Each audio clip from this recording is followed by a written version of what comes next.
Hey guys, আবার আমার একটা নতুন ব্লগে তোমাদের অনেক অনেক ভালোবাসা। আজ আমি এসেছি ভীষণে ডাক্তার দেখাতে। আমার শরীরটা ভীষণ খারাপ, তাই প্লিজ ইগনোর মাই ভয়েস।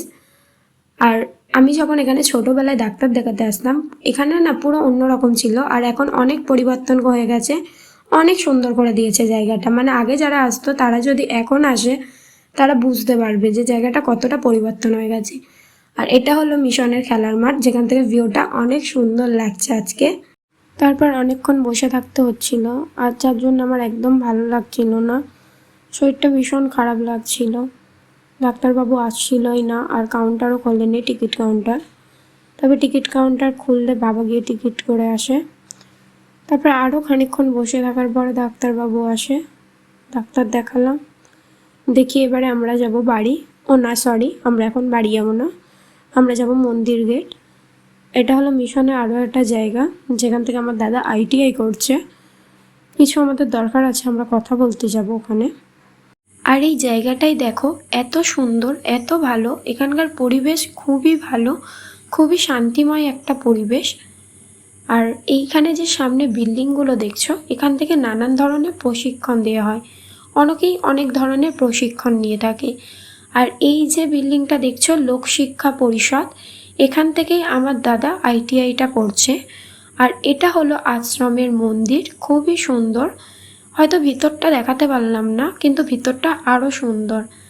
তারপর আমাদের কাজ হয়ে যাওয়ার পরে আমার ঠাকুমা বলছিল যে সামনে যে বাড়িটা দেখছিস কয়েকটা বাড়ির পরে, ওটা হলো আমার বোনের বাড়ি, মানে আমার ছদ্দিদার বাড়ি। আমি বলছি এখান থেকে আমার ছদ্দিদার বাড়ি দেখা যাচ্ছে?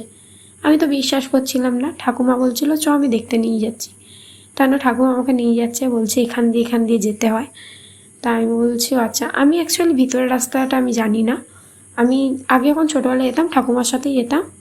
তা ঠাকুমা যেহেতু আজকে মিশনে গেছে, তাই আজকে দেখি আবারও বলছে, দেখাচ্ছে। তা সামনে দেখাতে নিয়ে যাচ্ছিলো, তা আমি গেলাম। আমার ঠাকুমাকে দেখলে তোমরা কেউ কি বলবে যে ওনার এত বয়স হয়ে গেছে? উনি না ভীষণ স্ট্রং, ভীষণ স্ট্রং। মানে কোনো কাজে ওনাকে হারাতে পারবে না। এই বয়সে অনেকে মানে পড়ে যায়, কিন্তু উনি এতটাই স্ট্রং, কি বলবো। তা যাই হোক, আর ঠাকুমা বারবার বলছিল, বলে চ ছদ্দিদার বাড়িতে ঘুরে আসি, ছদ্দিদার বাড়িতে ঘুরে আসি। আমি না, পরে একদিন যাওয়া যাবে। আর সত্যি বলতে আমার শরীরটাও খুব একটা ভালো লাগছিল না, আর ভীষণ রোদও। তারপরে ছদ্দিদার বাড়ি থেকে আমরা এখন বাড়ির দিকে যাব। চলো তাহলে বাড়ির দিকে যাওয়া যাক।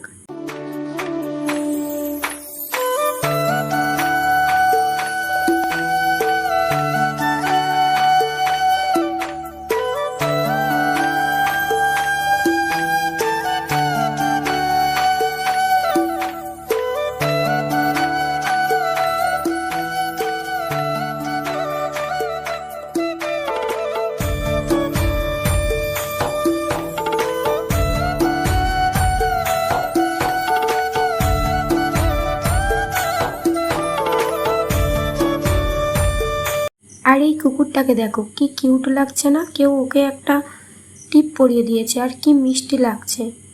তারপর আমি বাড়ি এসে আমার মাকে ওষুধগুলো দেখাচ্ছিলাম, যে দেখো কত ওষুধ দিয়েছে, আর এই ওষুধগুলো আমাকে সব খেতে হবে। আমার তো এইভাবেই কেমন কান্না পেয়ে যাচ্ছে। তা যাই হোক, এখানেই আমি আমার ব্লগটা শেষ করলাম। যদি ব্লগটা ভালো লাগে তাহলে অবশ্যই like, comment, share and subscribe করে দিও চ্যানেলটাকে। ওকে, বাই।